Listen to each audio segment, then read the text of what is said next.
दोस्तों, मैं अशफाक अंसारी और आप देख रहे हैं आजकल न्यूज़। हमारे इस चैनल को लाइक करिए, सब्सक्राइब करिए और कमेंट करिए।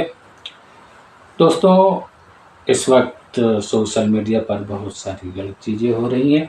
उसी में से एक बहुत गलत चीज़ हो रही है कि लोग नकली वेबसाइट बनाकर शादी के इश्तिहारात सोशल मीडिया पर देते हैं और उसमें लोग फंस जाते हैं और फिर ये गिरोह उन्हें लूट लेता है।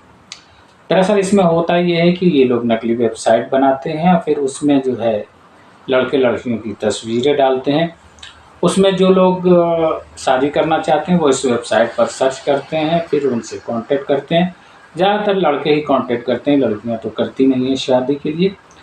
फिर ये लड़के से वो लड़की वालों से, ये वेबसाइट वाले लड़की वालों से मिलाते हैं और यहीं पर खेल शुरू हो जाता है।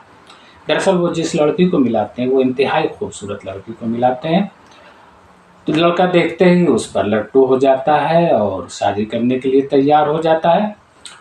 फिर ये वेबसाइट वाले उससे रकम तय करते हैं महर की, और ये छोटे मोटे गरीब लोगों को चारा नहीं डालते। वो देखते हैं जो अमीर है, पैसा दे सकता है, उसी को घास डालते हैं। और फिर जब ये महर की रकम तय कर लेते हैं 50,000 रियाल, 1,000 रियाल, तो फिर उसके ऊपर वो कहते हैं, मान लीजिए 50,000 रियाल तय हुआ तो कहते हैं 30,000 35,000 रियाल एडवांस दे दीजिए, पहले दे दीजिए ताकि ये तैयारी कर लें, फिर बाद में शादी कर लें।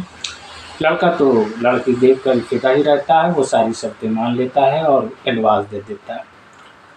फिर ये लोग तय वक्त पर उससे शादी करा देते हैं, निकाह करा देते हैं, लेकिन कहते हैं कि पहले रुखसती नहीं होगी, पहले कुछ दिन लड़की देख लें, उसके बाद रुखसती होगी। और निकाह कराने के बाद कुछ दिन के बाद ये लोग रफू चक्कर हो जाते हैं। महर का जो पैसा लिए रहते हैं 30,000 35,000 एडवांस में जो लिए रहते हैं, और अपना मोबाइल वगैरह बंद कर देते हैं। ये कोई फसाना नहीं है बल्कि हकीकत है। अभी ऐसा ही केस अबू धाबी में आया है, और जो इस वेबसाइट है उसका नाम मैच मेकर था।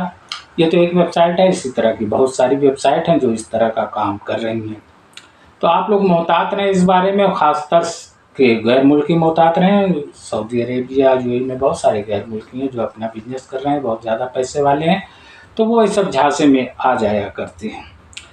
सऊदी अरेबिया में खैर अभी ये चीज़ है, लेकिन बहुत छोटे पैमाने पे है, क्योंकि सऊदी अरेबिया में वेबसाइट के ज़रिए और सोशल मीडिया के ज़रिए निकाह करने, शादी करने का अभी कोई रिवाज नहीं है। रिवायती तौर पर ख़ानदान वाले ही शादी करते हैं। तो आप लोग बराए करम ख़ास तौर से गैर मुल्की जो मोहतात रहें इस सब की वेबसाइट के चक्कर में पड़ने से। अगर करना भी है तो ज़रा इसकी पहले पूरी तरह से तहकीक कर लें, उसके बाद ही इस मामले में आगे बढ़ें। दोस्तों, एक वाक़या इधर सऊदी सोशल मीडिया पर बहुत ही ज़्यादा गर्दिश कर रहा है। वो ये है कि एक सऊदी शहरी जो कि बहुत ही मालदार था, उसका इंतकाल हो गया। उसके इंतकाल के बाद उन लड़कों ने विरासत के ऊपर कहा चल के बैठ कर तकसीम कर लेते हैं, जो कि सऊदी अरेबिया में रिवाज है कि वालिद के मरने के बाद उसके लड़के बैठ के सब तय करते हैं, शरीयत के हिसाब से सब बंटवारा हो जाता है।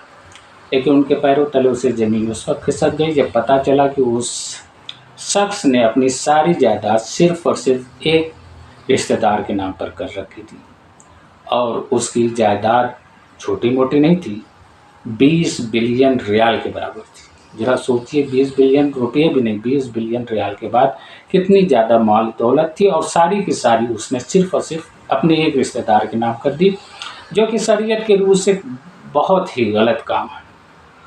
लिहाजा अब इसमें अदालती कार्रवाई शुरू हुई, और ये मालदार आदमी था तो इसने कई शादियाँ भी की थी, तो उसके 30 बच्चे थे। तो 30 बच्चों ने नहीं किसी एक के ऊपर मुकदमा नहीं किया, बल्कि सब एक दूसरे पर मुकदमा किया, और तकरीबन 20 मुकदमा एक दूसरे के ऊपर हो गए।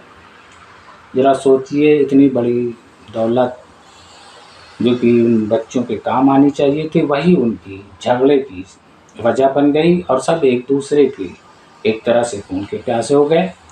अब ये अदालत में केस चल रहा है, देखिए इस बारे में क्या होता है। इस वीडियो में इतना ही। अल्लाह हाफ़िज़।